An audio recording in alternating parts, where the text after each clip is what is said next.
Greetings and welcome to the Hotspot Podcast. My name is Mancane Dlamini, and today we are hotspotting Dr Lian Loots in conversation with Kristi Leigh.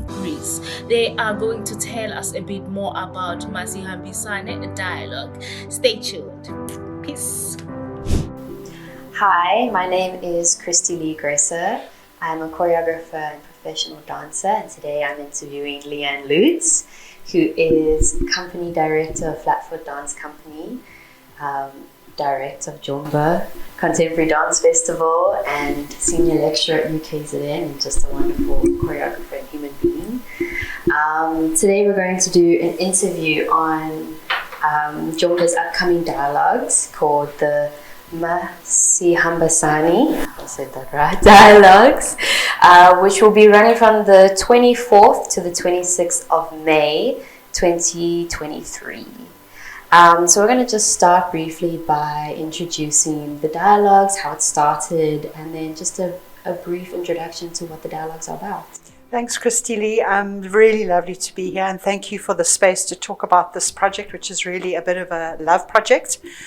The Jomba Masibambisane Dialogues began 3 years ago as a space, an online space to kind of buffer during COVID, but the idea of getting artists, researchers, academics, practitioners, critical thinkers, media people, anyone really who's interested in thinking critically about the arts. We wanted to create a space to allow for dialogue.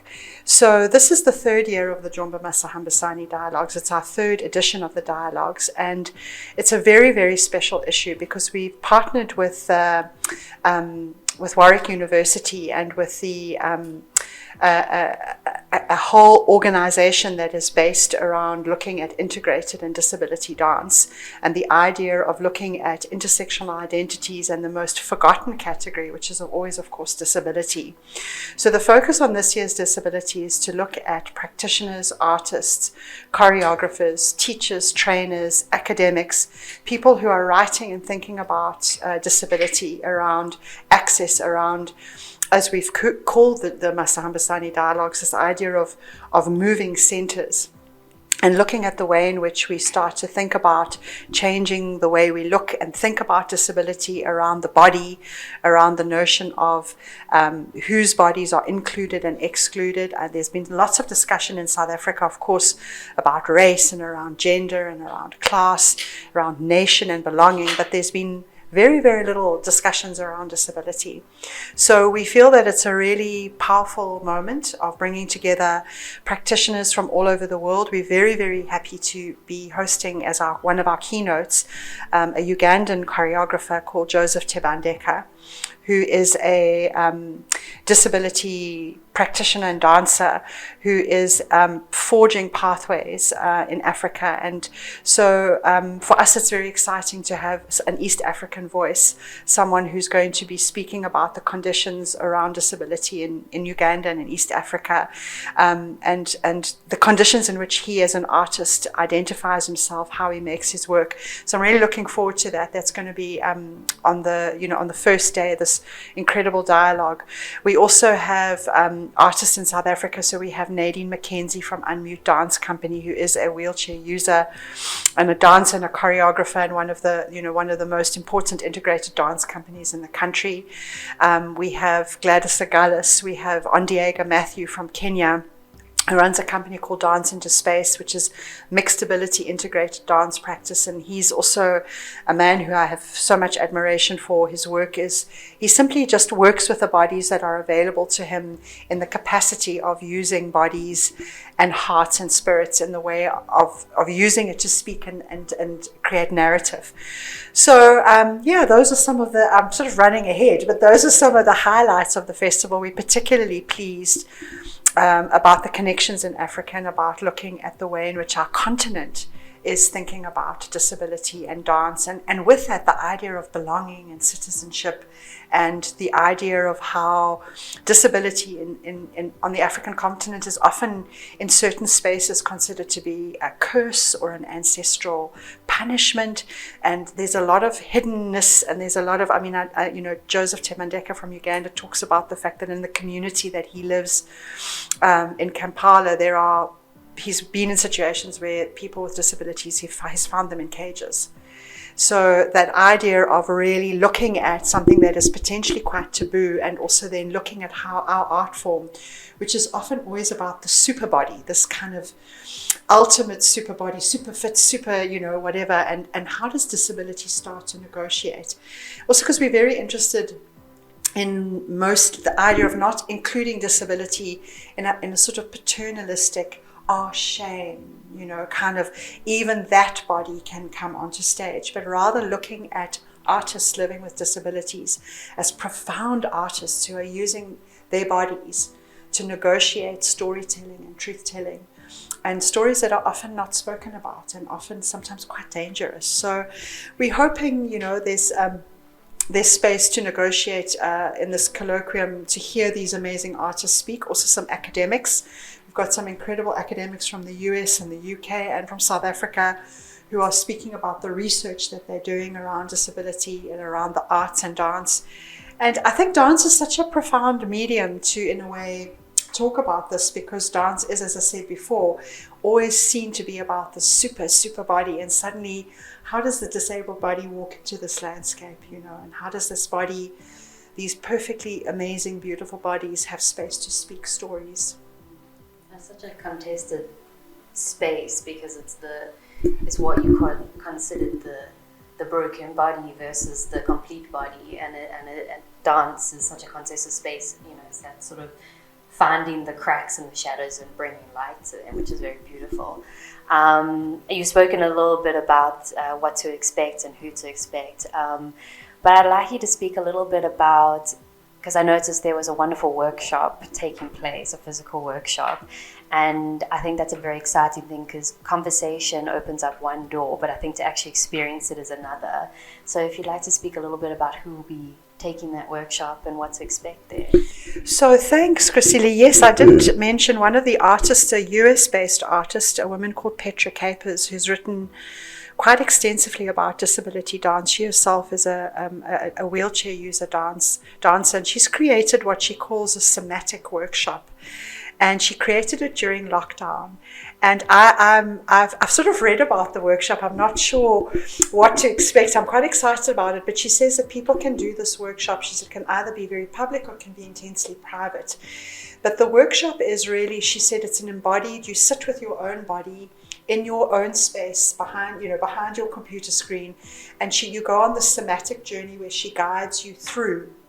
So I'm really looking forward to that, because I think, one of the issues around disability dance and integrated dance practice is, how do you work with a group of people with different abilities?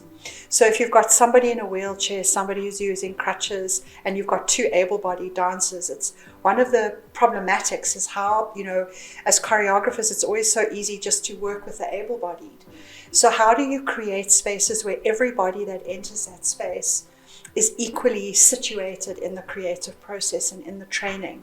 So I'm very interested in her work, because she's very mindful of those kinds of ways in which we create equality of access, and ways in which we can enter a space not as someone, not as the less than because we're in a wheelchair, or not as less than because we're neurodiverse and have got light sensitivity or whatever. So I'm interested to see what she's going to do. And I think I also want to say to everybody that that Masibambisane Dialogues are completely free. There's no cost to joining in and listening. The full program is available on the Jomba website.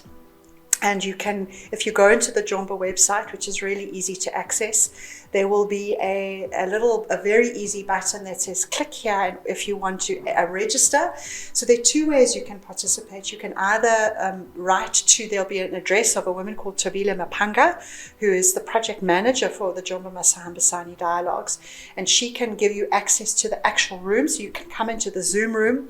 Or if you're feeling a bit nervous about being in the Zoom room, you can also just watch on Facebook. So we're going to live stream through the Facebook channels. So there's many ways you can participate. Also, there's a full program. So if you've got a busy day, you can kind of say, I'm going to listen to that session and come to that session the next day. I mean, I think it's all going to be so fascinating. I think that everyone should stop working and just come and join us. But at the end of the day, we also understand that people can come in and out and can choose to engage in the ways that they would want to. We're also excited because after the Jomba Masibambisane Dialogues is over, we do collect all the information. So if people have presented papers, we collect the papers, and we'll be building a website where we will show, it's a kind of archive, and the Jomba Masibambisane information from the past two editions are available on the website. So if you do miss it, there is space down the line as a kind of way of keeping this information. So the keynote with Joseph Tebandeke, if you miss it and you're not able to hear this amazing Ugandan artist speak, in sort of October, when we go live with the archive, there will be an opportunity to also go back and listen. So exciting. Yeah. That sounds very, very exciting.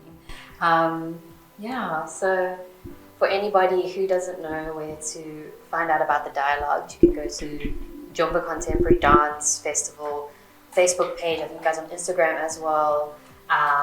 There's a website, so if you don't know where to go, just go look there, and you'll see the link for the dialogues. And it's 3 days fully packed with incredible conversations, workshops.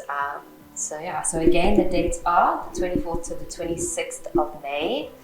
And it starts around about, what time would they usually start? Because we've got US participants, we made it a little bit later in the day. So usually we start around 11 o'clock in the morning, and we go until about sort of 4:30. And there are breaks in between, so people can also go and make a cup of tea. And I also wanted to say, if you don't mind, one extra thing which I think is quite exciting is that some of the artists have also made digital work that they're going to be showing as part of it. So for example, Joseph's keynote is not just him speaking in dialogue. He's also made 2 very short, beautiful films, which he filmed in Kampala with his partner in crime, another Ugandan artist, Robert Simpija, who's been working with him. So there's incredible work also to watch. It's a dialogue, but there's also digital work to watch. So yeah, thanks, Kristi. That's very exciting. I've been to some past dialogues, and so don't be daunted by the idea of it only being a dialogue. It's a beautiful integrated platform that, we're speaking about the arts, and arts is not just something that we talk about, it's something we experience, something that we can visually hear, see and touch. So that's very exciting. Yeah. So thank you so much for doing this with me. And once again, just go to the Jomba Contemporary Dance Festival to find out more details about times, how to register if you'd like to come into the Zoom meeting with us, or you can watch on the Facebook page. Yeah, Facebook page, and also we will have a YouTube channel streaming. So, and all that information is on the website as well. So, thank you.